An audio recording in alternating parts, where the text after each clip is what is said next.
Spooks. The carpet keeps score. Etched paths traverse the house end to end, hoping to find regular routine. This summer is killing me. Then I drop anchor for hours. Why did I move here? I'm losing.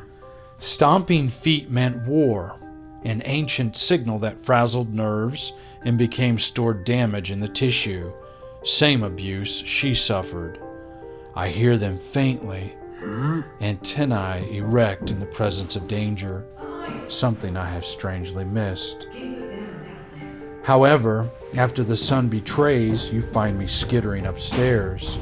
I station my watch cat in the bathroom, but pulling back the shower curtain 100 times reveals nothing. So he goes out. The door shuts and locks tight. Crosses plaster the wall where there's a pitter-patter of something trapped inside. I follow the tracks to the ceiling. Hello? Anyone there? Where they stop cold. Lights flicker. Mice chewing the wires. Yeah, that's what it is. It's just mine. Episodes with Alan and Dan were my fault. Overly emotional, I succumbed. That had nothing to do with the house. There should be no residue left.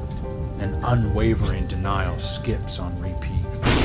The specter of precious time lost widens chinks in the armor. Power's out. Shit. Desperation slips past the barricade, descending into the cavernous sprawl of damp concrete below. I check the circuit breaker and wait. See? Nothing at all. She peels from the wall behind me. Master Chameleon. The witch is here.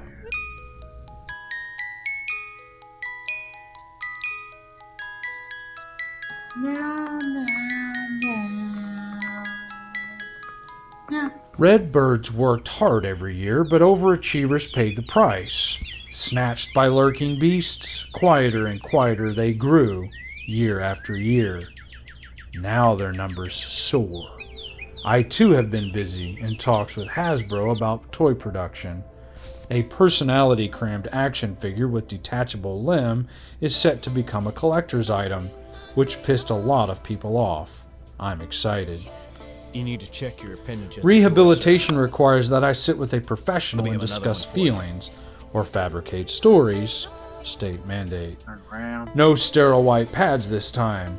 Maybe we've Butt progressed. cheeks and cough. What else do you remember about that moment? Leaned in for the juicy stuff. They fought, and I had to break it up. I'd have killed him if he hurt my brother. Pin-capped, afraid to miss details, his jaw dangles to the floor. My verve intensifies. While Alan ran from the house, I was grateful that some sort of, scanning the dictionary, umbilicus retracted the life force into my body. The vessel. Stomping above didn't wake me. Looking up, I acknowledged the real aggressor. A thick wall of denial covered the shell. Fist bumped my breastbone. Tone is deliberate. Stressed minds produce nasty images. You want to kill him? Prison purple streaks the ductwork. Walls swim with calming hues. No, of course not. I was just being protective. I love him dearly. Video games, Dungeons and Dragons, rhythmic melancholia. Mr. Aldane, you still with me? His face twisted in concern. He'd been scribbling furiously. Yeah, I'm sorry. What was the question? I checked the clock. I jammed to music with my little brother. Synthesizer plucked a heartstring. Took me for a ride. Tell me about those who helped you purify the house. Scoots away now, letting me breathe. Die-hard Christians from the local church still performed home cleansing rituals to banish evil spirits. She wanted to rescue a soul. It pained her dearly to witness his suffering. So the ENR chick cruised over to help exorcise the place that he might find salvation. The devout, faithful, and conservative guided a trembling hand to the banister. Let's not go, peering down the infinite descent. There's nothing to be afraid of. Trust Jesus. The 20-something didn't think twice. Dripping candles of all flavors summoned darkness, too hot to beat. He warned they shouldn't go. Wet-dreamt erotica became her, in that smoky realm of sticky sweetness, possessed, her twiggy arms spastic, twitching like spiders after death.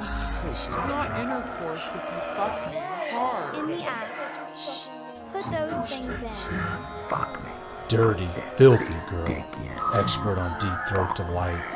Chill step tunes melded them way down in the abyss, where he dreaded to go alone. Reforming every inch of flesh in hell of ecstasy surges my hard dick into a real zip buster. I readjust with a sniffling. Yeah, she came over and discussed scripture. After we combated them with prayer, never saw paranormal things again. Don't touch your face. Maybe he buys it. We ignite conversation about battle wounds metal-worthy or scars where I hacked an artery, minor skirmishes with the National Guard.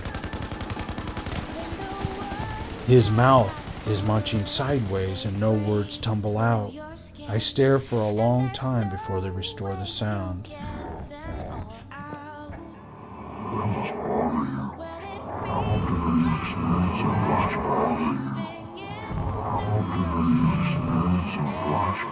It's vaguely intelligible, slow and deep like projectors in the living room. I try to explain. No, it excites me. I never felt so alive. The bloodthirsty lieutenant screams with every sweep of the flamethrower's kiss into the ranks. Sweet smell of the roasted is no different than any other BBQ Sunday. I don't trust him, and someone is fucking with the audio, but he's sworn to keep it confidential. Part of you really wants help. More skeletons sauntered by, tipping their hats to me. It was a smirk I failed to hide. Kind of funny, actually, watching them burn. Precious. Maybe a little. Drop the sword and stop fighting. Through pursed lips. Axes cleave better, and I can't ramble about the Boy Scouts again. So I showcase my skills. He nods, jotting something on paper, not right away. I almost snatch it. Undaunted, or unimpressed, he continues, completely disregarding the poem. And the flashbacks, are those occurring? I plop down the revolver between us. They aren't flashbacks if you're still there, Doc.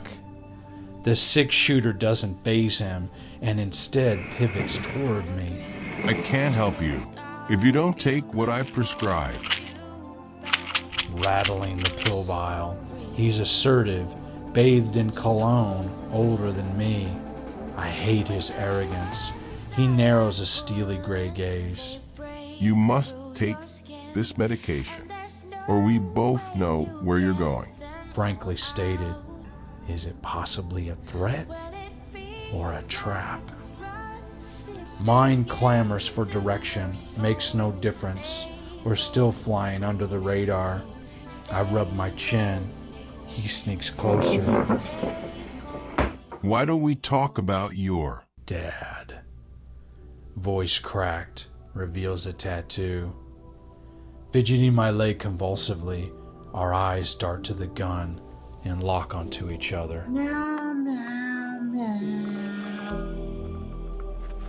News chatters, social distancing a late night punchline. This channel spoofs citizen fear-mongering. I'm the COVIDiot? Girl, you the fucking COVIDiot. Obese black women wrestle over toilet paper. Funny. But it's a painfully realistic portrayal of viral pandemics and subsequent re-emergence. turn on the radio. We fetch crumpled candy wrappers. Ferocious hind legs disembowel and drop victims in front of me. Awfully active for an older cat. TLC, curled on my belly, stroking and deep brush massage.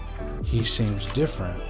His coat is clear, nails trimmed and open wounds healed. Something about his eyes. I can't place it. Nothing like the mangy thing delivered to me in that slashed up prison. I'll call her again to see how she's coping. It's been too long.